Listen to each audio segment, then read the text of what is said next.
நான் விரைச்சல் தீபிகா தர்பிக்கும். இன்றைய செய்தி: பெருகும் செயற்கை நுண்ணறிவும் அருகும் மானுட பொது நன்மை சிந்தனையும்.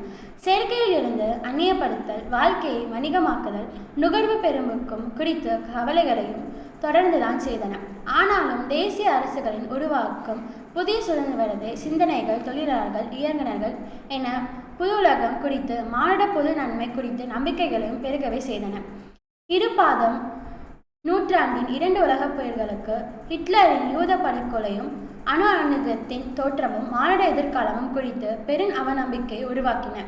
சுதந்திரவாத பொது உடைமைகளை லட்சியங்களில் பனிப்போர், கால ஆயுத அதிகாரி போட்டி உருவாக்கிய கசப்புகளை, சமரசங்களை கடக்க முடியவில்லை. இருப்பினும் தொடர்ந்த அறிவியல் தொழில்நுட்ப வளர்ச்சியும் மக்கள் எழுச்சி நடைமுறைகளும் மானுட பொது நன்மை குறித்த சிந்தனைகளும் தக்க வைக்க முயன்றன. இந்த பிணியில் நிறைவு பெறும் 2023ஆம் ஆண்டில் மதிப்பிடப்பட்ட பார்த்தால் 2 அம்சங்கள் முக்கியமானவையாக தோன்றுகிறது. ஒன்று, செயற்கை நுண்ணறிவின் பயன்பாடு பிறகுவது. மற்றொன்று, மானுட பொது நன்மை சிந்தனைகள் மிகப்பெரிய தேக்கம் பயன்மை. பெருகும் செயற்கை நுண்ணறிவு, ஆர்டிஃபிஷியல் இன்டெலிஜென்ஸ் என்னும் சுருக்கமாக AI என்னும் அழைக்கப்படும் கணினி நுண்ணறிவு செயலிகள் பெரும் பாய்ச்சல்கள் ஏற்படுத்தியுள்ளன. ChatGPT என்கிற செயலி மூலம் AI பரவலான பொது பயன்பாட்டு வந்துள்ளது.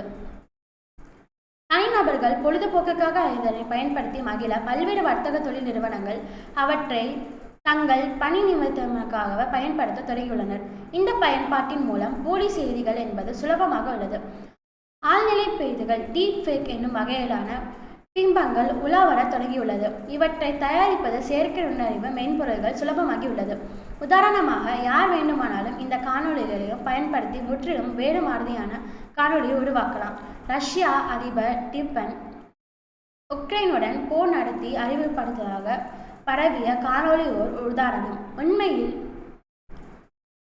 புடின் அப்படி எதையும் செய்ததாக நிலையில் போலியான காணொளிகளை சிலர் பரப்பினார்கள். தங்கள் செல்ஃப் பேசியில் இப்படியான காணொளிகளை பரப்பவர்கள் உண்மையாகவும் பொய்மையாகவும் வேறுபாடு திணைகின்றனர். காணாக இயலாமிருந்த இந்த போலி செயல்கள் பிரச்சினை தவிர மனித அறிவியல் செய்யும் பணிகளையும் செயற்கை நுண்ணறிவு செய்த தொடங்களையும் மேலும் பல தளங்களில் வெளியிருப்பதை ஏற்படுத்தும் வாய்ப்புள்ளது. செயற்கை நுண்ணறிவின் பயன்பாடுகளை நெறிமுறைகளை வகுக்க ஐநா அவை ஒரு சர்வதேச குழுவை உருவாக்கியுள்ளது. இனிவரும் ஆண்டுகளில் மிக முக்கியமான சவால்களாக செயற்கை நுண்ணறிவு பயன்பாடு உருவாக்கப்படும் சாத்தியம் உள்ளது. அறிவியல் புன்னதைகளின் அச்சங்கள் தோன்றியிருக்கிறது. உண்மையாகிவிடுமோ என்று அருகும்போது நம்மை சிந்தனை 2022 உக்ரைன் மீது ரஷ்யா தொகுத்த போர் முடிவுகள் வரவில்லை. உலக நாடுகளில் ரஷ்யாவை கட்டுப்படுத்த முடியவில்லை, தனிமைப்படுத்தவும் முடியவில்லை. இந்தியா உள்பட அனைத்து நாடுகளில் பொருளாதார நிலைகளும் கருதி அவை ரஷ்யாவுடன் வர்த்தக உறவுகளை மேற்கொள்கின்றன. அணு ஆயுத நாடொன்றை தடுக்கவும் என்பது சாத்தியமில்லை. அதேவேளை ரஷ்யா உக்ரைன் தாக்கம் முழுவதற்கு சென்றது.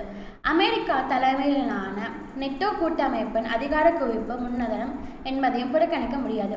உலகில் 192 நாடுகளில் ஐநா அவையில் உறுப்பினர்கள் இருந்தாலும் 20 நாடுகள் தான் மக்கள் தொகையிலும் பொருளாதார ஆற்றலும் குறிப்பிடத்தக்கவையாக இருக்கின்றன.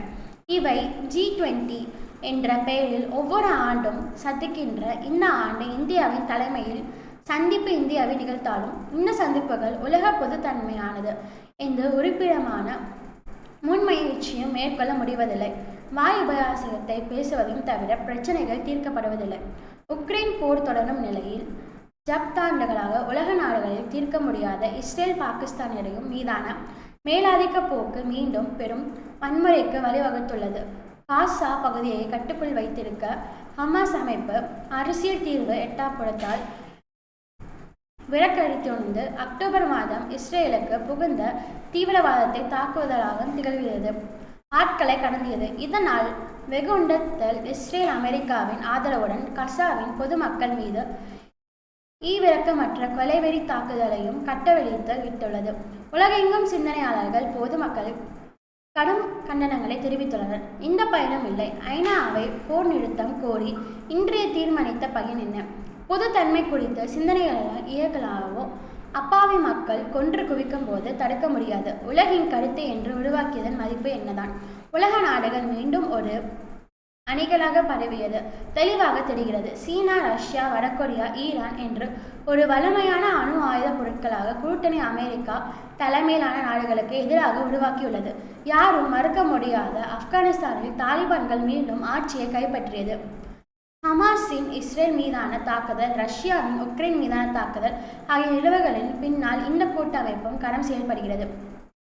விசித்திரமான சித்திரம் இந்த அணி சேர்க்கைகளும் மீண்டும் பனிப்போர் காலம், உலகப்போர் போன்றவற்றுக்கு இட்டு செல்லுமா என்ற கேள்வி எழாமல் இல்லை.